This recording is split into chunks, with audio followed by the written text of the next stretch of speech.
Assalamualaikum. Today in literary text analysis, the topic is the text. By focusing the text, the objective of this topic is to explore the ways in which a text structure affects its style. Let's have a look what is text. So, a text is any sequence of sentences that belong together. Studying a text closely helps to understand layers of meaning that run deeper than just on the surface level. अब text क्या है? Sequence of sentences है जो कि एक दूसरे से belong करते हैं. अब हम जब टेक्स्ट को स्टडी कर रहे होते हैं तो जो हमारा फोकस होता है वो हमें बेसिकली किस चीज़ को समझने में हेल्प कर रहा होता है, मीनिंग के, जो कि उसके डीपर उसके सरफेस पे होते हैं, not on surface level. Literary text has attracted the attention of linguists for two reasons.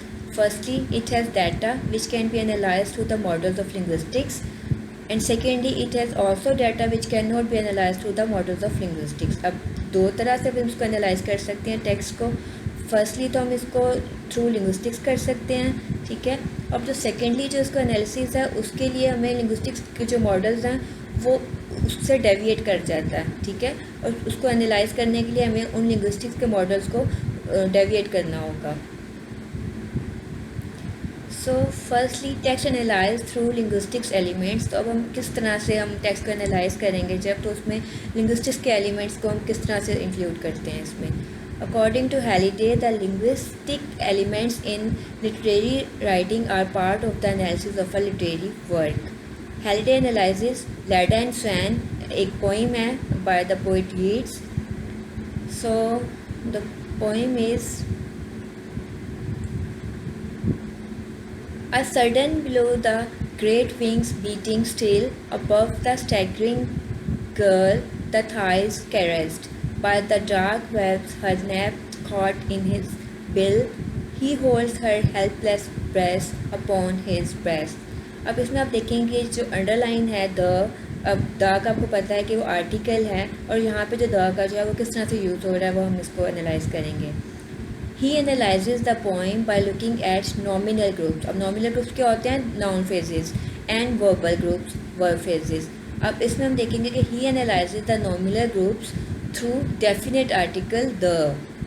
Definite article has several grammatical functions. Its general function is to signal that the nominal group, like noun phrase जो है, has a specific reference.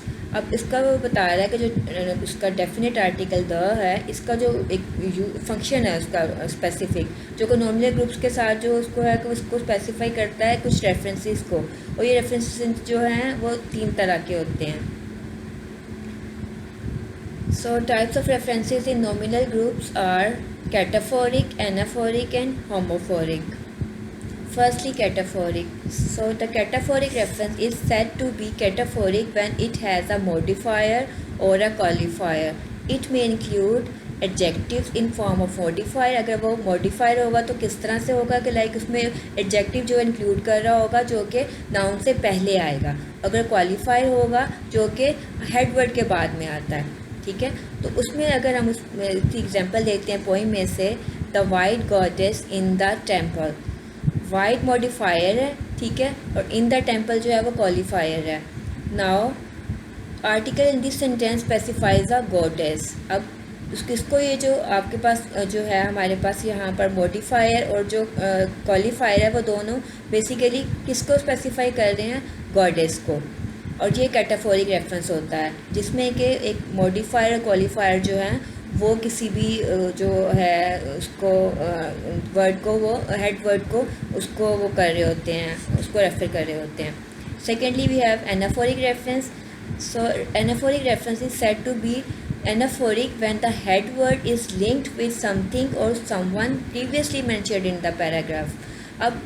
अब ये anaphoric वो reference होता है जिसमें कि अब जो हेड वर्ड है वो उसको जो उससे लिंक हो रहा है, जो कि प्रीवियसली कोई बात हो चुकी हुई है उसको दोबारा से रेफर करने के लिए जब हम बात करते हैं तो वो एनाफोरिक रेफरेंस होता है. For example, the goddess was figure of mystery.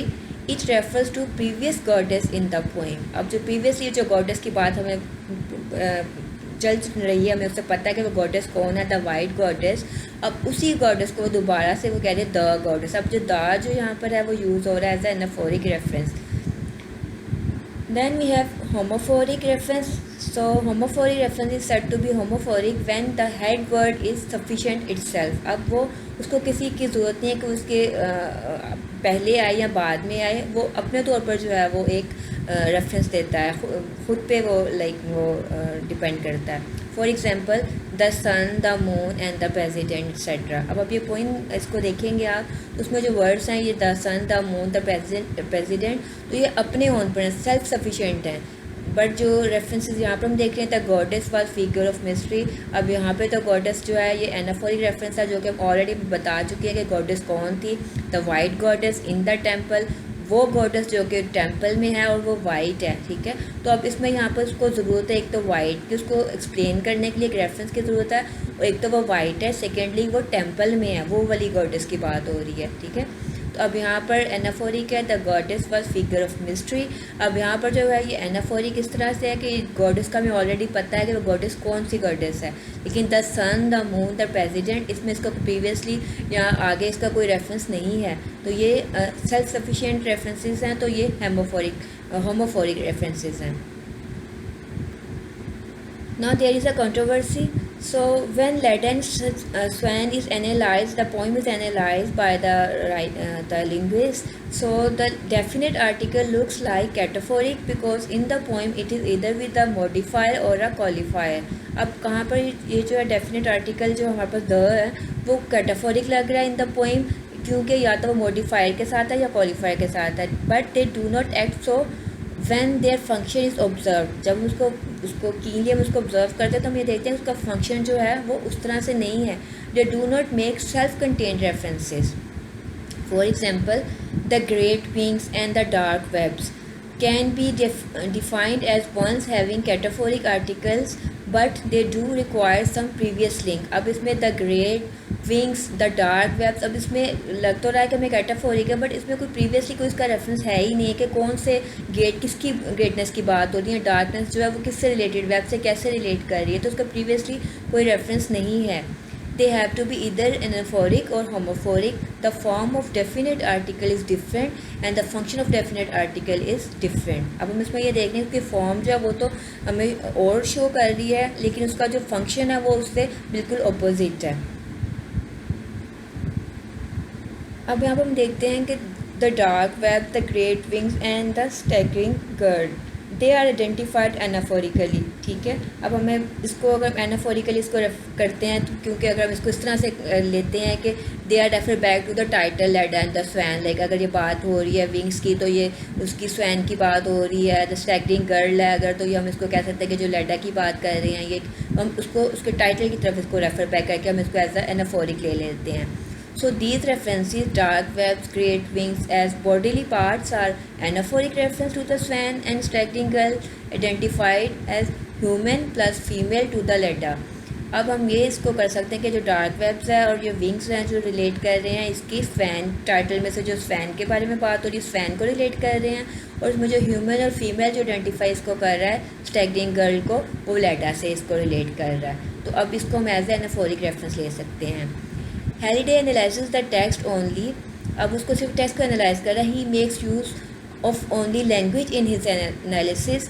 This prepares the ground for understanding poem as a discourse, to understand the message of the text through language. अब हम इसमें अगर देखें तो उसको जस्ट हम उसको टेक्स्ट को एनालाइज वो कर रहा है, इसको लैंग्वेज की बेस पर लाइक लिंग्विस्टिक्स को लेकर उसको वो चल रहा है. तो अगर हम इसको लैंग्वेज को इसको मैसेज को थॉरोली समझना तो हमें उसको लैंग्वेज के ज़रिए उसको समझना होगा. Text analysis through linguistic elements provides a way of literary analysis, yet it is not a complete analysis.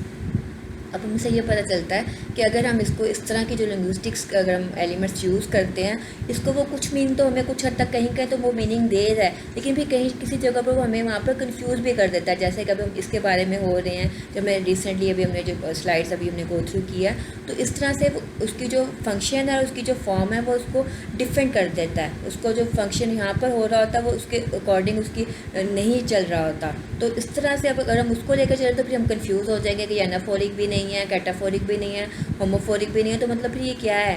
तो इस वजह से हम ये कह रहे हैं कि वो जो लिंग्विस्टिक उसका जो है वो एनालिसिस जो अगर हम करते हैं तो इसके ज़रिए वो इस तरह से नहीं कर सकते हैं.